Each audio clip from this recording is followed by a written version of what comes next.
Good afternoon, everybody. I hope everyone had a wonderful day. I'm just going to do a quick face cleanse because 2 days ago I did a makeup tutorial which I didn't post because I got rushed off to the hospital. Nothing serious, don't worry guys, it was just something that we've been trying to work out.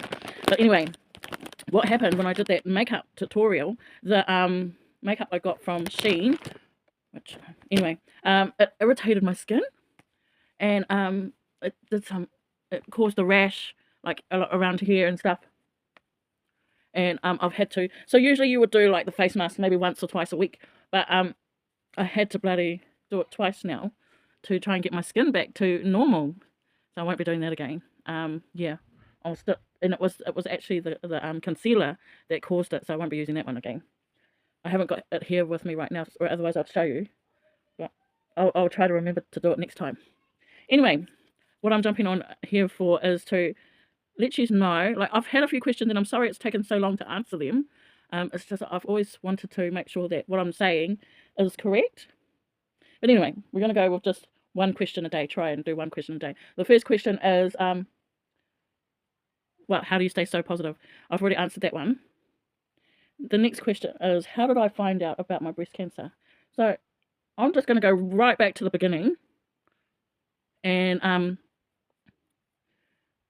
yeah, we'll go from there. So 6 years ago, before I had Georgina, I was on contraception, and I went in for my normal cervical smear test, and they found a tumour in my uterus, and they cut it out. So the tumour was very small, and it was, you know, it didn't seem to be something that I needed to worry about. Then I fell pregnant with Georgina and had Georgina. A blessing, a massive blessing. And then after Georgina, maybe like 8 months after, found another tumour. So there was one small one and then another big one in my uterus again, and they cut that out. And everything just seemed so, it just seemed so normal, you know, like, oh yeah, you got a tumour, we can deal with it now. And that's what they did, you know. And then I fell pregnant with Narita. And Narita was quite a struggle. I ended up in hospital with her, and had high blood pressure and all that sort of stuff. And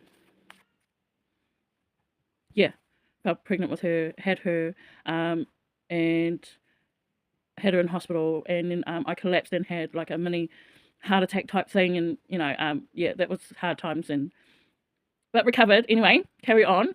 And then maybe like 9 or 10 months later, I fell pregnant with our last baby, who we lost, and that was because I had a big tumour in my uterus where she was growing and she couldn't grow.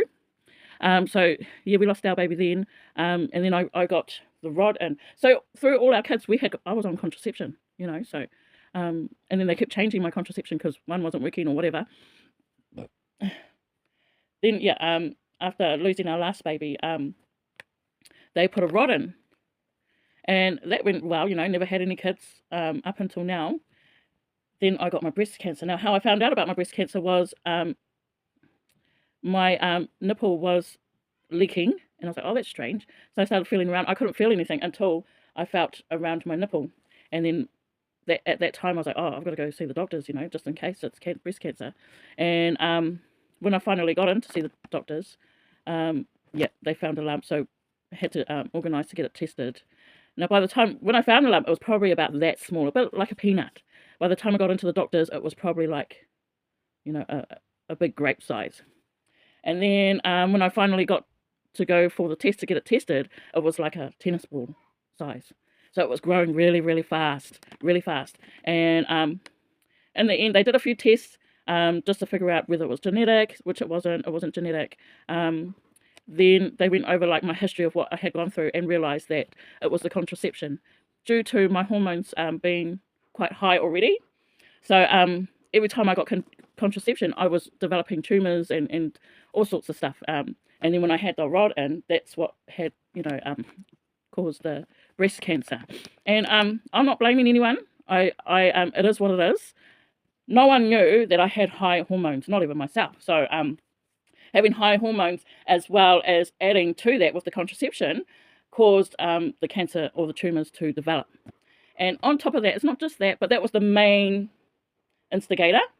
But then I also smoked cigarettes. I don't smoke anymore. I also ate unhealthy food. I didn't exercise. You know, I always thought, oh, exercising is go to work, and that's what I did. I went to work.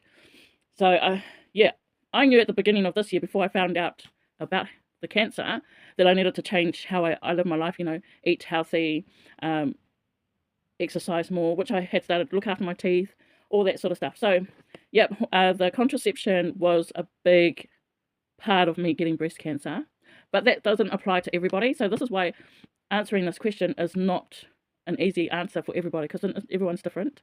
But on my behalf, it was because I had high hormones on top of getting the contraception as well. So yeah, that's my answer for that, whānau, and I hope that helps someone out there. Yeah, that's pretty much it on that question, how I found out about, and it's the full story, you know, it's not just, oh yeah, it's the full story. That was 10 minutes, so we'll watch that one. Anyway, I'll let you know about that makeup that irritated my skin on my next kōrero. Won't be doing that again. You have a wonderful night. I hope that helped. God bless you all. Good night, and I'll talk to you tomorrow. God bless you. Ka kite whānau. Ka kite.